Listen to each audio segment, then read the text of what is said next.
everybody to get on board. If you will, please just go ahead and share. Let everybody know that we are here. Make sure that Rumble is up. And good morning to everybody, and good afternoon, good evening, wherever you are on Cloud Hub, Rumble, YouTube, Twitter.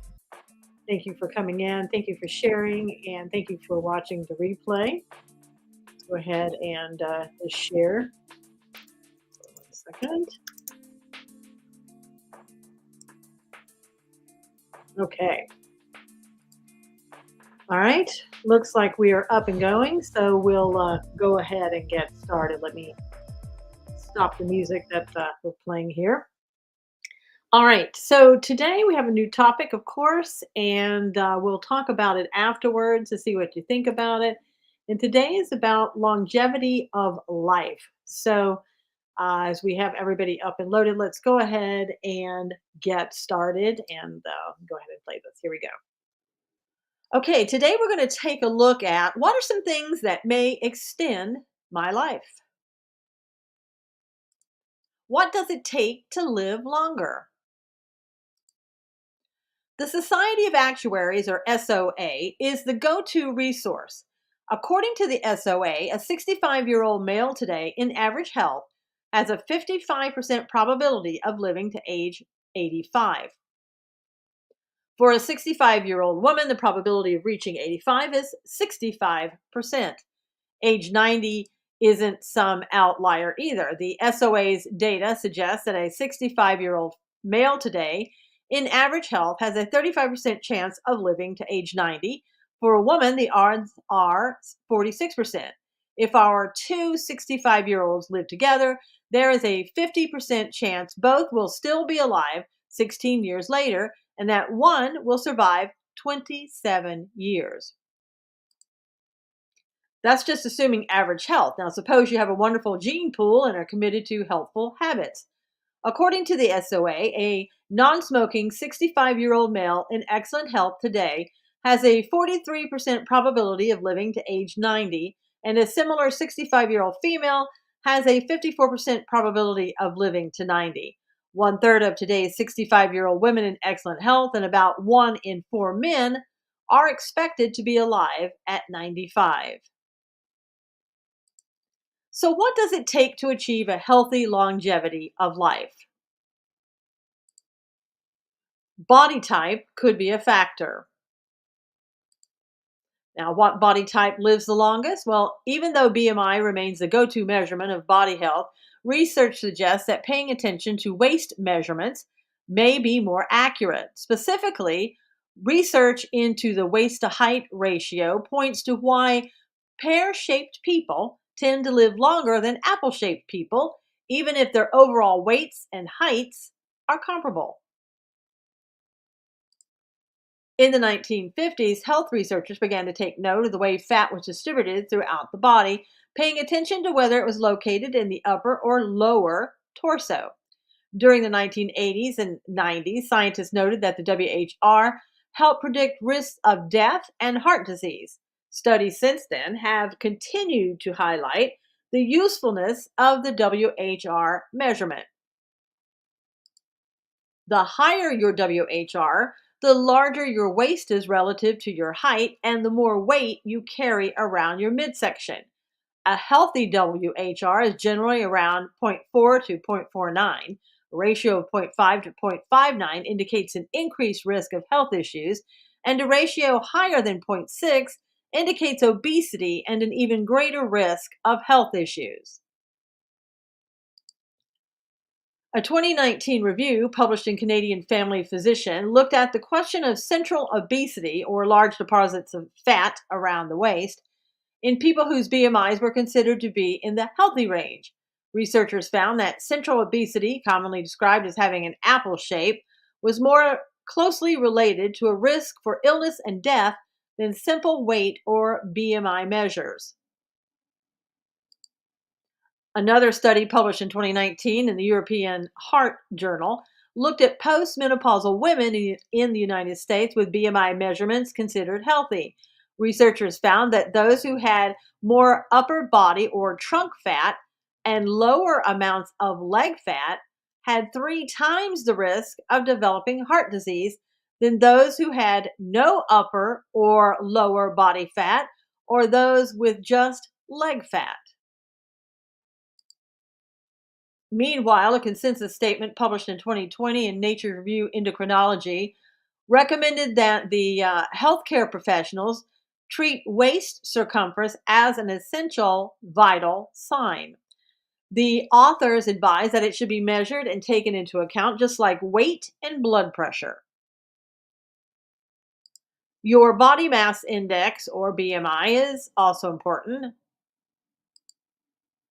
To get your BMI, you divide your weight in pounds by your height in inches squared, then multiply by 703. You can also just try to find a BMI calculator and do it for you more simply.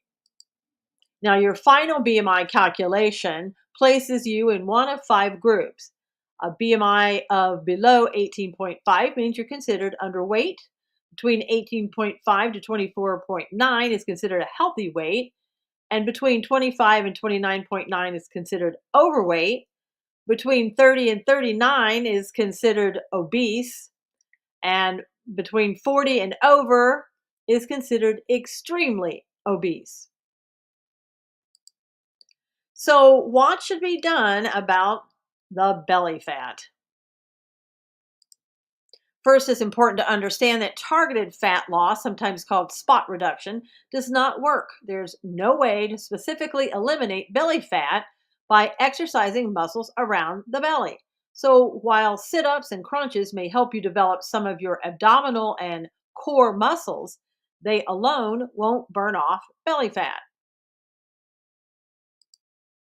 Instead, the best way to lose fat overall is to maintain a healthy lifestyle. And now this includes exercise to burn calories. Get at least 30 minutes a day of aerobic exercise that gets your blood pumping and your heart rate up. Think brisk walking, jogging, biking, hiking, playing sports, or doing resistance training with weights or elastic bands. And as always, before you start any health or physical training or exercise of any kind, you should consult your doctor to ask them if it's right for you. And also do your own research. Also, diet. Eat a healthy diet focused on fruits and vegetables, whole grains, lean proteins, and healthy fats from sources like vegetables and seafood. As much as possible, reduce your intake of processed foods and foods with added sugars like sweetened soda, candy, and cookies. Drink alcohol in moderation, if at all, and that means no more than 2 drinks per day for men and 1 drink per day for women. Some research suggests a link between drinking alcohol and obesity. I say that's especially true for beer drinkers. Sleep. Not getting enough quality sleep may raise your risk of putting on more visceral fat. Aim for 7 to 9 hours of sleep per night. And some research suggests that having sleep apnea increases the chances that someone who is overweight will gain more weight. Sleep apnea is a disorder that involves repeated wake ups during sleep. Also, they experts always suggest that you try to go to bed about the same time every night to get your body into that normal sleep cycle of yours so that you can get better rest, better sleep, and good quality sleep for the hours that you need. Now, stress reduction. When you are stressed, your body releases more of a hormone called cortisol, which may increase the storage of visceral fat. There are many ways to reduce stress, from exercising to practicing meditation to using deep breathing methods to journaling or talking to friends or a therapist. And also, I would add, prayer and reading the Bible is always a very good stress reducer, believe it or not. For those who don't read the Bible, maybe try it and see what it does for your stress level. Now, the good news is that when you put together these healthy habits with an emphasis on exercise, visceral fat reduces more easily than subcutaneous fat. Just a few months of maintaining a healthy lifestyle can improve your body weight and size and yield results that could benefit you for a lifetime. Now, what are some other things experts say you can do to have an extended healthy life? Well, let's take a look at the importance of vitamin D. Vitamin D is essential for many vital functions for bone growth, bone remodeling, in which bones constantly rebuild themselves, involuntary muscle contractions, such as for heartbeat and digestion, the conversion of blood glucose or sugar into energy. Vitamin D deficiency can impair all of these functions and lead to an increased risk of fractures, heart disease, type 2 diabetes, and osteoporosis. Research suggests that 50% of adults with low vitamin D levels simply don't get out into the sun enough. Getting sun for just 15 minutes a day is enough to maintain vitamin D levels in healthy people. Taking vitamin D supplements and eating foods rich in vitamin D are also effective ways to increase vitamin D levels. Foods rich in vitamin D include dairy and plant milk fortified with vitamin D, orange juice fortified with vitamin D. And remember, when you're having things like orange juice, remember to also look and make sure that you don't have other things in there that are bad for you, like the fact that there's cane sugar and other chemicals, perhaps, that you shouldn't be drinking. Always fresh orange juice from an orange, from an organic orange would be the best. Okay. Also, look at oily fish like salmon, tuna, and sardines, beef liver, egg yolks, and fortified cereals. And again, be careful about adding sugar. Vitamin D deficiency and life expectancy. A 2019 review of studies concluded that vitamin D deficiency is linked to a higher risk of all cause mortality, death from all causes, compared to those with normal vitamin D levels. This includes a twofold increased risk of death by cancer. You can also extend a healthy lifestyle with socializing with your friends. Life expectancy can be increased by hanging out with your friends and family. Studies have shown that the more connected someone is to a loved one, the better their overall health. On top of this, people who engage in meaningful relationships tend to have better life expectancy. This means having conversations about each other's beliefs, interests, or history of engaging in activities that both parties enjoy. Probably should not talk anything about politics these days. Relationships and longevity. A study in the journal Pelos Medicine. I don't know if that's Pelos, but it's probably something in Los Angeles or something around there. Pelos Medicine concluded that based on 148 studies involving 308,849 participants, people who reported strong social relationships had a 50% lower risk of premature death than those who didn't. Also, make sure that you floss daily. Flossing prevents gum disease, and by doing so, prevents bacteria in your mouth from passing through compromised tissues and entering the bloodstream.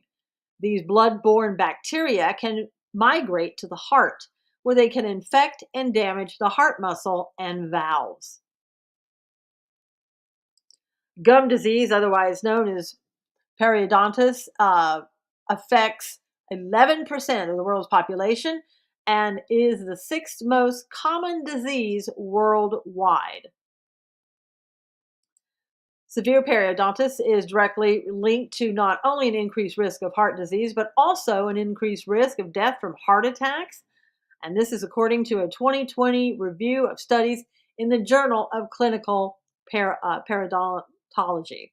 Now, who knew that, just flossing your teeth and brushing your teeth every day and was so important? Was that important? That not brushing your teeth and not flossing and getting, gum disease could cause a heart attack or heart disease. It's crazy.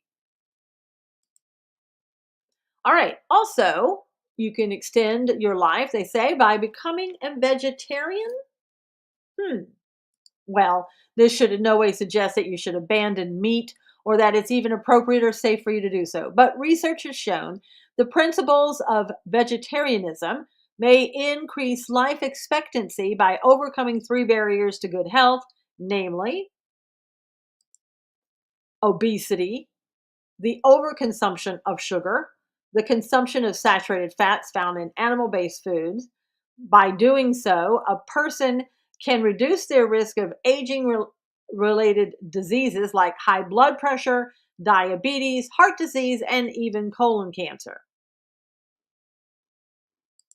Now, vegetarianism and longevity. Several studies have linked the non consumption of meat to a longer life. This includes a 2013 study in JAMA, which tracked 96,469 Seventh day Adventists, which is their religious order that encourages people to eat just vegetables, right? And they did the study for 5 years.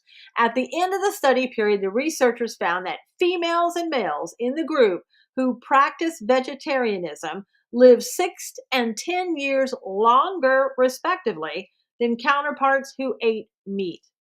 Crazy. Now, also, you should avoid risks. As you get older, there are certain risk behaviors that also correspond to a significant loss of life years.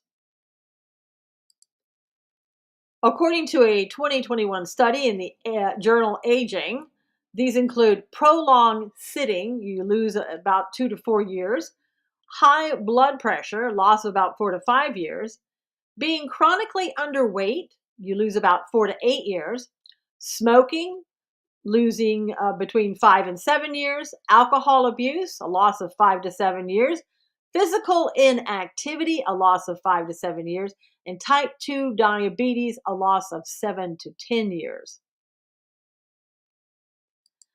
By having several co occurring risk factors, you compound the risk. For example, inactive people with diabetes and obesity have anywhere from an 8 to 13-year loss of life. Yikes.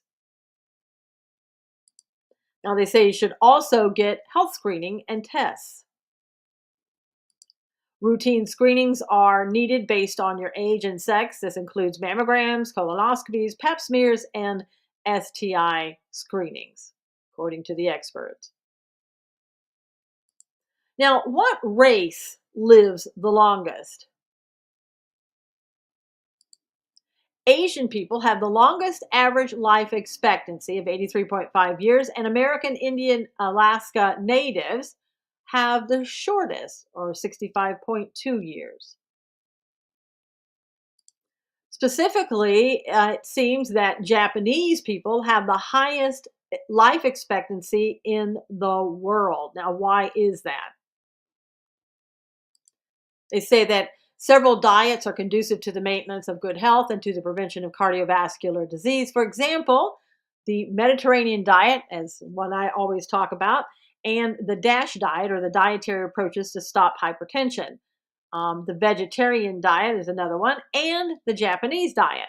We often refer to the Mediterranean diet in these pages because it is well established scientifically that the diet is particularly beneficial for cardiovascular health. Knowing that the Japanese have the highest life expectancy among the G7 countries, the special diet in Japan has also captured the attention of experts and an informed public in recent years. Among the G7 countries, Japan has the highest life expectancy at birth, according to a 2016 study, particularly for women. Japanese men have a slightly higher life expectancy, 81.1 years, than that of Canadian men of 80.9 years, while the life expectancy of Japanese women, 87.1 years, is significantly higher, 2 to zero point 0.4 years, than that of Canadian women at 84.7 years. The healthy life expectancy of the Japanese, 74.8 years, is also higher than in Canada, which is 73.2 years. Compared to Canadians, the French, Italians, and Americans, the Japanese consume much less meat, especially beef, dairy products, sugar, and sweeteners, fruits, and potatoes, but much more fish and seafood, rice, soybeans, and tea. Overall, as I said, it's less red meat, more fish and seafood, soybeans, less sugar. They consume relatively few sugars and starches, and they drink a lot of green tea with no added sugar. Now, finally, how do your genetics affect longevity? About 40% of human life expectancy is inherited among generations, according to the NCBI. So, in summary, we have the ability to make healthy choices, which will assist us in increasing the longevity of our lives, while other factors are simply out of our control. So, what it means is that what it boils down to, we do the best that we can, and then the rest is out of our control. Whew, I don't know if some of that sort of resonated with you or caught your attention, but I'll tell you one thing. When I was doing the research on this yesterday and thinking about it some more during the week, I was thinking, one of the things is that we really have to always be conscious of a our healthy lifestyle and what it means to have that healthy lifestyle. It's kind of like overall, it's not just one thing, it's kind of like an overall view of everything that we need to improve on or we need, just to start doing. And I know that sometimes, to start a health and wellness program or to start eating well or to start exercising, it's really hard to do. I know because I've been there and I'm still on that journey as well. And what I have found though, that the more I became involved in my own health, meaning, going and looking for organic foods or looking for a substitute of food that would be better than something I've eaten in the past. The more I became involved in that, the more I wanted to do and the easier it became. I can't really describe it, but getting out there, I walk about 2 miles a day, a brisk walk every day, sometimes on the weekend, more like 4 and 5 miles. But I really enjoy it. And I know that every step I take, that every bite that I take, it's a healthier bite, it's a healthier step, it's a healthier me that I'm walking towards. And I really like that. And, a lot of times it seems with our environment, the things that our government does, does everything in the negative to us rather than in the positive. And so it's like, I want to do everything that I can do in the positive to help myself to be a healthier individual. So when something is thrown at us, you're better able to ward that off. And I think some of you, if you can read through the code, you know what I am saying. Um, so there is a great benefit, not only of your health, but mental health in doing what is right for you rather than allowing yourself to, become overweight or to sit around a lot, to not do anything, to not keep your mind active, all of it together. We have to constantly do. And it's hard to do that if you have a 9 to 5 job. It's really very difficult. I totally understand that, but there has to be some time that you put aside for you. Maybe instead of lunchtime, taking that full hour, let's say if you get a full hour for lunch, maybe that first half hour going out and taking a walk and then eating a smaller meal for that second half of the hour, so that you can be healthy. And I think it'll benefit you. I think it will also help you through the day and help you be a better person in doing your job because your mind again will be more active and you will have an ability to think clearer. You will be rested. It's amazing how even just going out and taking a walk refreshes you. It's not something that wears you down. I also know some people who go to the gym every day before work. I know again, if you have small kids, that's very hard to do.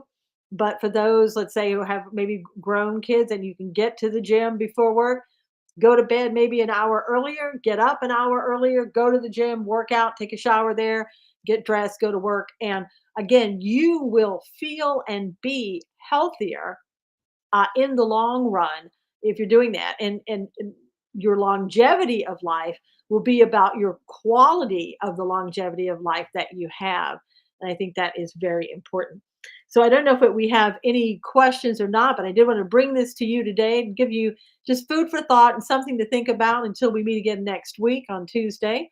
And if there's anything that you would like for me to cover that I haven't covered that you're interested in knowing more about, just leave a comment on Rumble or YouTube or Twitter, anywhere that you would like. Probably Rumble's best, or Cloud Hub is best too. Either one, I'll see those comments.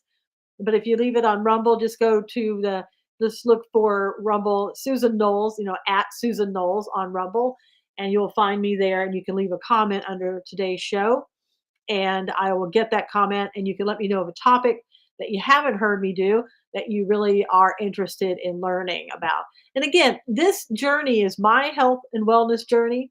It is something maybe that you can benefit from, that I've done, that you can see that you find a benefit that will help you, and that would be great. I hope that is the case. And if you don't mind, please share this with others so that they also can benefit from the knowledge on this show and on the other shows that we've had in the past. I want you to be as healthy as you can be, just like all of us want that for ourselves. All right, until next time, God bless you. Take care, and we'll see you again next Tuesday. Take care.